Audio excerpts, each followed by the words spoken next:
Hello, this is your code in-order traversal. Binary tree given है और in-order traversal निकालना है। तो वन जो है उसके लेफ्ट सब ट्री में कनेक्टेड है 3 और राइट पार्ट में कनेक्टेड है 2। तो in-order traversal करेंगे तो फाइनल आउटपुट आएगा 3 1 2। एग्जांपल 2 में जैसा कि पर्टिकुलर नोड में 10 है, कनेक्ट लेफ्ट पार्ट में 20, राइट पार्ट 30, 20 का लेफ्ट पार्ट 40, 20 का राइट पार्ट 60 और 30 का लेफ्ट पार्ट 50। तो in-order traversal करेंगे तो पहले लेफ्ट मोस्ट में जाएगा, सबसे पहले 40, फिर आएगा 20, फिर उसके बाद 20 का राइट में 60, फिर वापस गया 20 पे, फिर 10 पे, तो फिर आया 10, फिर उसके बाद आएगा 10 के लेफ्ट में कुछ राइट में, राइट के लेफ्ट 50, फिर वापस गया फिर 30। तो फाइनल आउटपुट आया 40 20 60 10 50 30।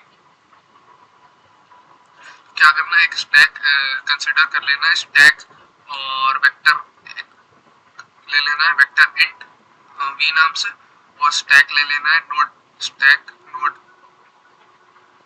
Stack node. और स्टैक में क्या करना है, और नोड का जो करंट है वो पर्टिकुलर नोड का करंट जो है उसको रूट कंसिडर करना है और व्हाइल लूप चलाना है जब तक करंट नल ना हो जाए। व्हाइल लूप करंट जो है वो नल ना हो जाए और स्टैक का साइज जो है ग्रेटर देन 0 है। तो व्हाइल लूप जब करंट नल ना हो जाए, current not equal to null, वो स्टैक में पुश करना है करंट, स्टैक में करंट डालना है।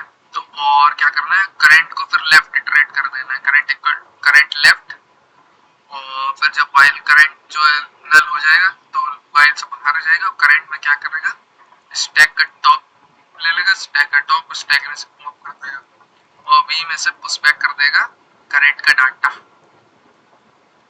करंट का डाटा, और करंट जो होगा करंट का राइट होगा,